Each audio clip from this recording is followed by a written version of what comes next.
Hey, are you ready to take your archery skills to the next level? Whether you're a seasoned archer or just starting out in your journey, mastering the art of judging distances on a 3D course is essential to hitting your target with precision. In today's episode of Archery Talk 101, we're going to dive into techniques and strategies that you can use to help become a better distance judger. So grab your bow, tune in, and let's elevate your archery game today. Welcome to Archery Talk 101. Uh, my name is Roy Canterbury, I'm your host today, and this is going to be your ultimate podcast for mastering the art of and science of archery. So let's get started into this. We're going to dive into the intricacies, a kind of hard word to say there, of judging distances on a 3D course. But before we dive into that, let me make sure you know where you can catch the action. You can join the Arch Talk 101 community on Facebook. You can get extra additional support or discussions there. If you have any questions, just go ahead and upload them. If you have a problem with your shooting form, go ahead and take a video, upload the video, and then we'll take a look at it and give you some pointers. Now, if you miss an episode, you don't have to worry. The replays are available in the Arch Talk 101 Facebook group. As we go on live, you can always rewatch them there. You can also go out to my YouTube channel, Learn to Fix It Yourself, and the videos are out there. The podcast, as well as other things, are out there. And if you want to listen on the go, you can listen to them on Spotify, or you can go out to Audible. Audible is kind of nice. So you go out there and you start listening to it, and it just keep playing them, and new one comes out, and you just start it again. If you want to listen on Spotify, that's a good place to listen as well.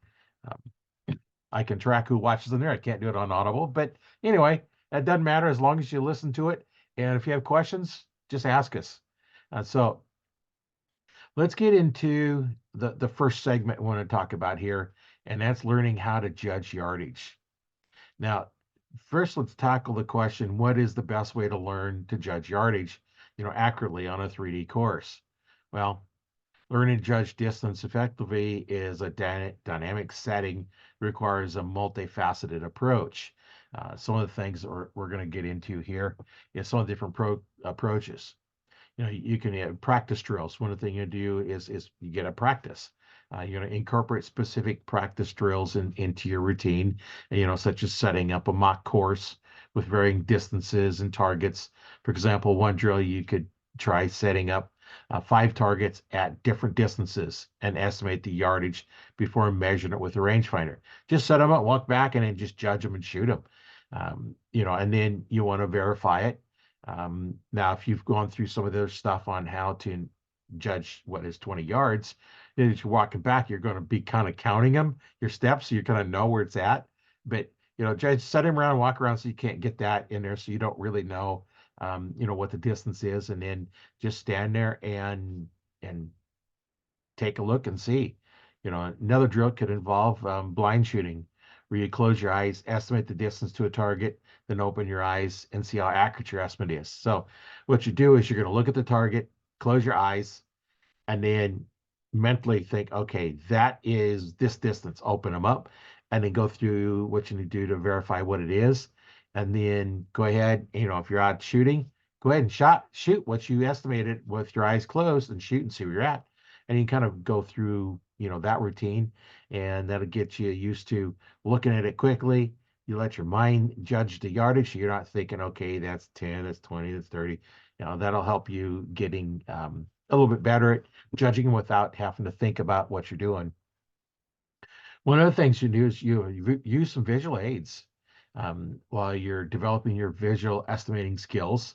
It's paramount to use some visual aids. So don't hesitate to use tools like rangefinders, binoculars to assist in distance estimating, especially when starting out.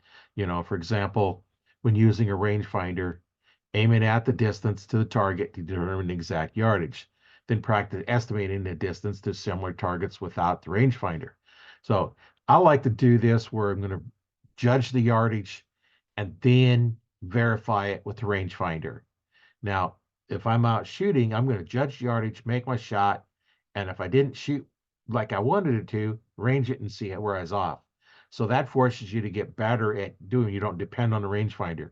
The only time you use the rangefinder is after you've made your shot and you didn't shoot right. Okay, did I estimate it wrong or did I just shoot it wrong? So then that'll verify whether or not, okay, I estimated it correctly. I just didn't execute my shot like I was supposed to. Now, there's a couple different course strategies you can use. Um, if you're on a course where you have to shoot them in order, then you can't really use some of these strategies. But if you have a course that you can just randomly just go shoot whatever you want, here's a strategy you can go through. You're going to approach to navigating a 3D course by prioritizing targets based on estimated distance and terrain features, and shot difficulty. For instance, start with targets at a known distance to calibrate your estimation skills before moving on to more challenging shots. Additionally, take note of natural barriers such as trees or bushes that could obstruct your arrow's flight to the path. So one of the things when you're out there is you're shooting, you might see the target there, but you don't realize that at 10 yards there's a branch in the way. So when you're judging that 10-yard shot, could be affecting your arrow. You could hit it. I've done that before. When I was out hunting, I didn't see a branch and I shot and my arrow hit that branch and it just sent it all over the place. Not even close. And so by learning the different distances and how your arrow flies, now you're going to be able to judge where it's at. So if you need to go through an obstacle, a lot of times they'll set up a 3D course where you have a clearing in between two trees or something to the vitals. So now you have to make sure you're judging to the target, not to the tree or obstacle. There's a lot of things you can do, in developing that strategy, of looking at the course and figuring it out. Now, once you get going so far, you just shoot them in order, and then you're used to it. But go pick certain type and then shoot that type, especially get on a range where it's a practice range where you can set it up and go from there. Now, one of the things I want to do in this is talk about mental preparation. Um, Remember to stay mentally focused and prepared when judging distances on a 3D course. Techniques such as visualization can help you anticipate potential obstacles. We talked about that, your arrow flight, anticipate all them, and that's what your mental preparation, getting to prepare for those type of things, to take a look at your arrow flight path. For example, you're going to we talked about this just a couple seconds ago, but visualize your trajectory to your arrow and imagine any obstacles such as branches or brushes that may interfere with the flight. By mentally preparing for these scenarios, you can adjust your aim and increase your chances of hitting your target. So sometimes you don't have a lot of choice depending on how fast your bow is. The faster bows shoot flatter, and the slower bows are going to shoot a little bit more of an arc. So you need to know what that does. So now you want to mentally visualize what your arrow is going to do in different distances. And one way to do that is to shoot, um, you know, take like a 30-yard shot. So now at 30 yards, what's your arrow going to do? And then at 20 yards, 10 yards, what are the different distances? Where's your arrow hitting when you're using that 30-yard pin at your target? Um, that's where um, that's where you're going to go through and take a look at, learn where your arrow flight is. As you increase the weight, they're going to be a little flatter.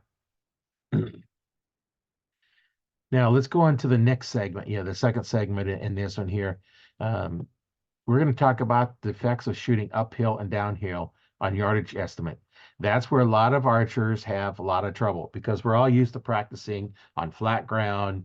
You're all lined up, just all perfect. Now, what do you do when you shoot up or downhill?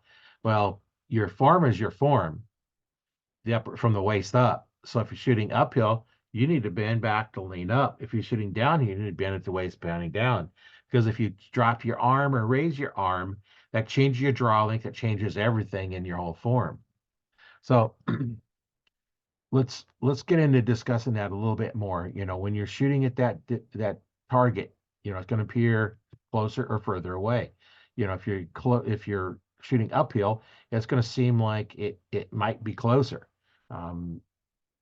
Or shooting downhill, it's going to seem like it's further away than it is. So you just need to look at that and figure out what that angle is. Now, Let's understand what a 3-4-5 triangle is. That method is something. It's a geometric principle that usually determine true horizontal distance to the target when shooting up or downhill.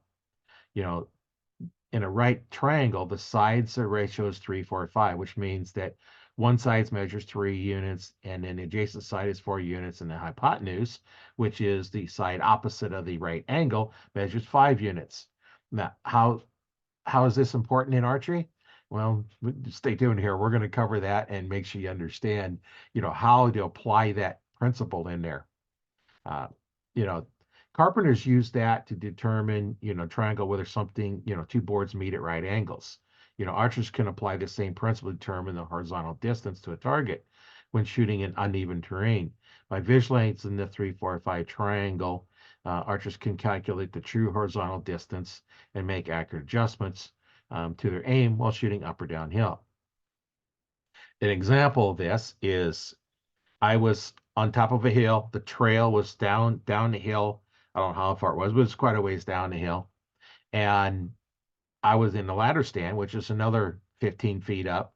So when I looked at the trail, I estimated the trail to be 20 yards away. What I did was I took a tree that was on the trail, brought it up so it's horizontal to me, and judged the distance to that tree, not to the trail, because I knew that trail was going to look further than it was. And I says, okay, that tree that is right on that trail is 20 yards away from me, because there's all, pretty tall trees. So I said, that's 20 yards. Well, deer come walking down that trail. I knew that trail was 20 yards horizontally. But when I looked at it, that deer looked like it was easily 50 yards because it was small. Normally you can kind of use your pins, kind of a rangefinder. Once you learn where that at, they're 20, 20, 30, 40, 50, and 60. You can kind of learn, um, where they're at. So I knew it was a 20-yard shot. I took my 20-yard pin, I put it where I wanted to go, and I got the deer. I shot it at 20 yards. But all day long, that would have looked to be 50-yard shot. If I'd have done 50-yard pin, I'd have been way over its back by a long ways. I'd have not even come close to it. So that's how, real life, you can use that by learning to judge yardages horizontally. You can pick something out at a distance and say, okay, that tree is 20 yards straight away from me. So if I had a target on that tree, I'd use my 20-yard pin. So now that I go down to the ground, I'm still going to use my same 20-yard pin. Now, Now, one thing you want to do when you're getting out there is you want to get, a little bit of course familiarization in how your targets are set up. If you go shoot a lot of courses, you're going to know this 3D course, this is basically what you're going to have. The other one's a little different. So you want to familiarize yourself with the unique terrain features and challenges of a 3D course. You want to take note of elevations and slopes and obstacles that may impact your shot. For example, on a course with steep uphill shots, you may need to aim a little bit different than you do for your, by changing the distance. So what you're going to do is you're going to look at that and how far up is that target and how far horizontal is it. So you're going to determine, where that's at, because shooting uphill, they look to be closer instead of further away. So they look to be closer. So this 20-yard shot might actually look like it's 10 yards or 5 yards because it's almost straight up a hill. So that's where you need to learn how to do that. And if you're on a course that you're just practicing on, take your rangefinder, judge that yardage, say, okay, that looks like to be a 10-yard shot. You take your rangefinder, and a lot of them have angle compensation. It takes all this math in it. It does all the math for you. So it'll tell you, shoot it for this, and then lots on some of them there's a small number, and here's what it measured the distance, but based on the angle, this is where you're going to shoot it at. And a lot of those you can go out for quite a ways, on reflective surfaces. You can easily go out 400 yards, which is way beyond archery range. But some of the range finders will work just fine, if you're shooting at deer and stuff too. There you're going to have that same thing, whether you're shooting with a bow or a rifle. You can still have that same challenge of shooting up and downhill. So So what you can do, makes you just kind of visualize this triangle in your mind. It seems like a lot of complicated math in here, but once you do it a few times, it's just gonna say, oh, that's a 20-yard shot, and then you're gonna just take a 20-yard shot at it. Um, One other times that I looked at and had, um, you know, some different distances. We had a target at 5 yards. It was on a platform. And I knew my bow at 5 yards, I shoot my 70-yard pin. I didn't have a 70-yard pin, but I'm going to shoot it for 70 yards. So I'm bending at the waist, shooting at this little gator that's on the ground. I'm bending down, bending down, bending down. And then when I got my 70, I'd be my 70-yard pin on the target, and I went through because I have my form, my upper form, I was able to do, the back tension release, just the same shot, and I nailed it right where it's supposed to be because I knew my bow at 5 yards is going to be that much high. And you don't think about it how much, when you're the real close shots, think about it. Your pins are at eye level, your arrow is at the corner of your mouth level. So the distance between your eyes and your mouth, that's how far your pins are above your arrow. Now, when they first leave, they're not even close. They're off by, 3 or 4 inches, whatever the distance between your eyes and where your anchor point is. Now, I anchored the corner of my mouth. If you anchored below your jaw, now you have even a further distance between them. So that really close shot, you're going to be quite a ways off. And as it shoots, they get closer and closer together, and then they start dropping back in. So your arrow's kind of almost like it's rising and then dropping, because it's at a certain point, it's going to meet where your pins are at. So that's something you want to look at too, and when you're doing that. Now, kind of using a trial and error method, don't be afraid to experiment, learn from trial and error. You're going to learn more lots of times from failing than you will from if you get it right every time, because you're going to figure out, okay, what did it do different? Why did it work this time? Um, that way you'll get a better understanding of how to shoot targets up and downhill and how to adjust for them. Go through all this and try shooting these. If you can find a spot where you can shoot really steep downhill, try those angles. Or you're shooting uphill. The only thing shooting uphills, you got to make sure that you have a good backstop, because if you're shooting like a target's the crest of the hill and your arrow goes past it, you don't know where it's going to go. So make sure if you're shooting uphill that if you miss or go a little bit high, it's going to be into the dirt and not, you know, skylighting. So you don't want to shoot at the top of the hill. Those that are watching, if you see, on my background here, you've got an archer on one side and deer on the other side. Well, this archer is on top of the hill shooting across the top of the hill. Now, if you're shooting from where I'm standing over here shooting, that would not be a good shot, because even though it'd be a good shot onto the deer, because a nice broadside, as the arrow goes through, it's going to go over the hill, and then you don't know where it's going to go. Who's on the next side? Is there somebody there? You don't know. So you want to make sure you take those kind of shots where you don't have to worry about a lot of problems like that.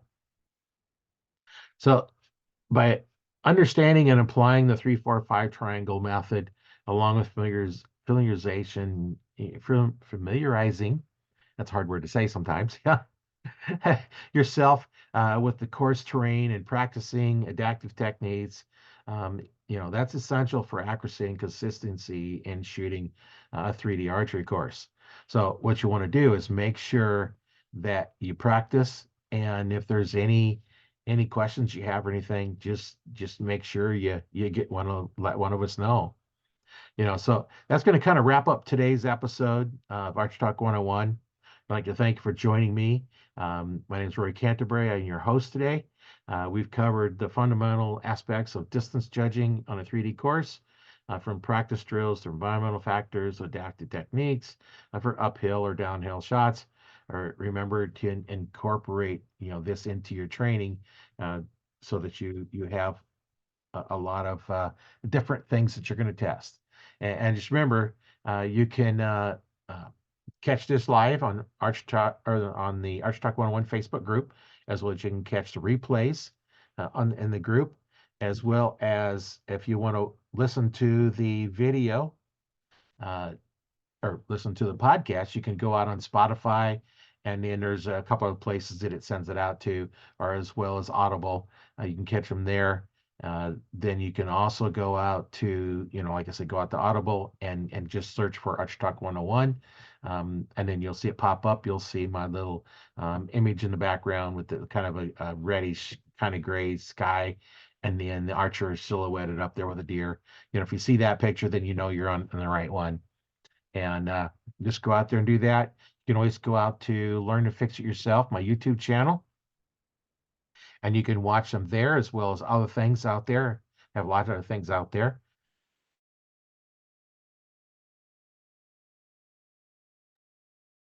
Now that's kind of place we can go. If you have any questions on shooting form or anything we've talked about, don't hesitate to ask us. Get in the group and post the questions. Says, hey, I don't understand something we talked about in the podcast, and we'll help you out. Or I'm having trouble with judging yardage, or I'm having trouble with any aspect, whether might be setting up your bow.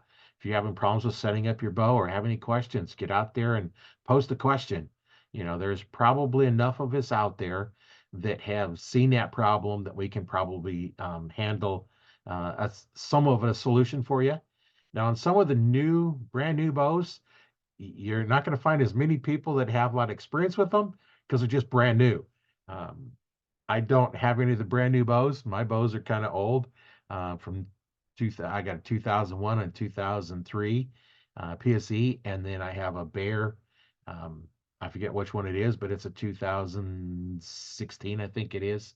Um, I don't shoot it. I've got it. I had to fix it up. I got it is kind of defective ones that I repaired, and I haven't set it up yet, so I can't really tell you much on that one. But that's really nice bow, and we have questions, just ask us. We're here to help. And anybody it's in the group, we can just ask them and they'd be glad to help you out. So just remember, um, watch the next one. Thanks for watching, and we'll see you on the next one.